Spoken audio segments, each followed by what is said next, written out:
اور 360 درجے کا راستہ دائرۃ البروج کے خطوط پہ طے نہیں کرتے۔ بطلیموس کی زمین کو مرکز قرار دینے والی تھیوری کے مطابق یہ دونوں سیارے ان خاص خطوط پہ رواں ہیں کہ جو سورج کے مرکز سے خارج ہو کے ان سیاروں کے مرکز کو اپنی لپیٹ میں لے لیتے ہیں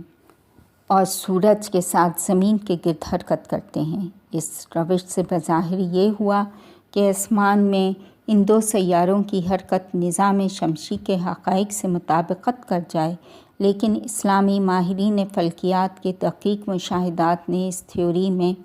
شک و تردید کا بیج بو دیا۔ ان مشاہدات فلکی کا اہم ترین ثمر ابن سینا کی خفتی پر شرح ہے۔ 7ویں صدی ہجری میں خواجہ نصیر الدین طوسی نے کتاب مجستی پر نئے سرے سے تجزیہ و تحلیل میں ذکر کیا ہے کہ ابن سینا نے تحریر کیا کہ سیارہ زہرہ سورج کی سطح پہ تل کی مانند دیکھا گیا ہے۔ ابن سینا کی اس تحریر نے بطلیموس کے زمین کو مرکز قرار دیے جانے والے نظریے میں بہت زیادہ شکوک و شبہات پیدا کیے، کیونکہ اس نظریے کے مطابق زہرہ سیارے کا سورج کی سطح پہ دیکھا جانا یعنی گویا اس کا سورج کی سطح سے عبور کا ممکن نہ ہونا ہے۔ یہیں سے خواجہ نصیر الدین طوسی نے بعنوان شرح کتاب مجستی بطلیموس کے زمین کو مرکز قرار دینے والے نظریات پہ بہت اہم اعتراضات کیے۔ ان کی نگاہ میں گویا بطلیموس کے نظر کے مطابق ستاروں کا زمین کے گرد گھومنا حقائق سے مطابقت نہیں رکھتا تھا۔ جب جناب طوسی عالم اسلام کے مشرقی علاقے میں ان شبہات کا اظہار کر رہے تھے تو اسی زمانے میں جناب بطروحی اسماعیلی اندلس کے مسلمان ماہر فلکیات عالم اسلام کے مغربی علاقے یعنی ہسپانیہ کی اسلامی مملکت میں ایسے ہی اعتراضات اور تردید کا اظہار فرما رہے تھے۔ اس کے علاوہ دیگر بہت سے موارد ہیں کہ جن میں ہم دیکھتے ہیں کہ اسلامی ماہرین فلکیات نے بطلیموس کے نظریات پر تردید اور شک و شبہ کا اظہار کیا۔ فلکیات اور فزکس کے مشہور اسلامی دانشور جناب ابن حزم نے اپنی کتاب الشکوک بطلیموس میں بطلیموس کی زمین کے گرد سیارات کی حرکت کو ثابت کرنے کی ریاضیاتی روش اور اس کے ان حرکات کی وضاحت کے لیے بنائے گئے پیچیدہ سسٹم پہ حقائق کو دیکھتے ہوئے تفصیلی اعتراضات اور تنقید کی ہے۔ ابو ریحان بیرونی نے کتاب قانون مسعودی میں مجستی کے پیش کردہ فلکی قواعد اور قوانین پہ تنقید کی اور بطروحی اشبیلی نے سرے سے زمین کے گرد سیارات کی گردش کے نظم و ترتیب کے حوالے سے بطلیموس کی رائے کی مخالفت کی۔ زمین کو مرکز قرار دیے جانے والے نظریہ بطلیموس پہ تنقیدات اور اعتراضات خواجہ نصیر کے زمانے میں عروج پر پہنچ گئے۔ جناب طوسی نے اپنی شرح آفاق کتاب التذکرۃ فی الحیہ میں بطلیموس کی رائے پردقیق انداز سے اپنے اساسی ترین اعتراضات بیان کیے ہیں۔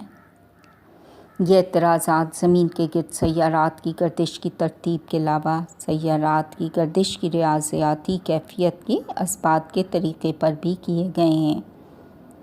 جناب طوسی بطلیموس کی زمین کو مرکز قرار دیے جانے والے نظریے کی بنیاد پر سیارات کی حرکت کے بارے میں دیے جانے والے دلائل کی کمزوری سے آگاہ تھے، لہٰذا انہوں نے تہ در تہ کرات کی صورت میں سیاروں کی حرکت کے مختلف ماڈلز پیش کر کے جو علم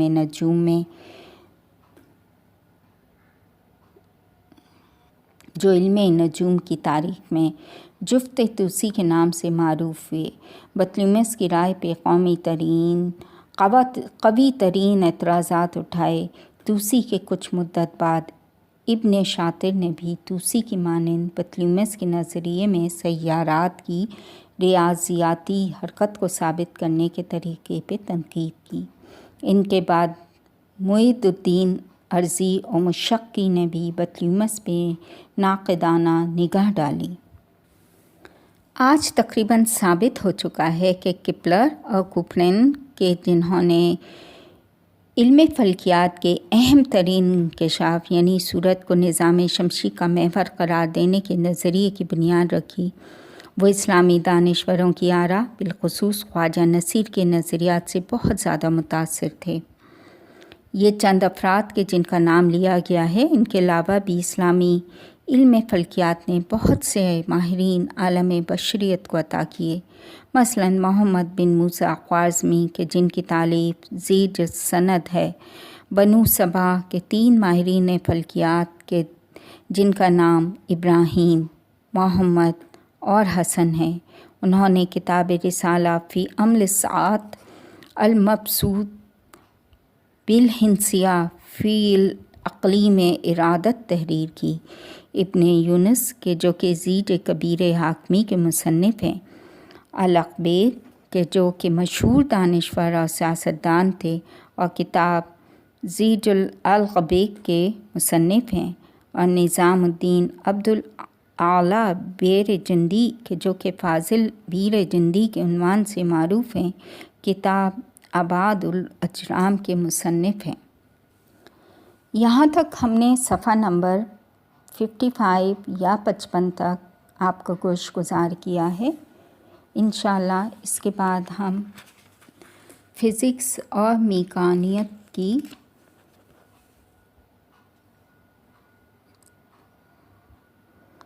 کو آپ کے گوش گزار کریں گے، جو کہ صفحہ نمبر 56 سے شروع ہوگی۔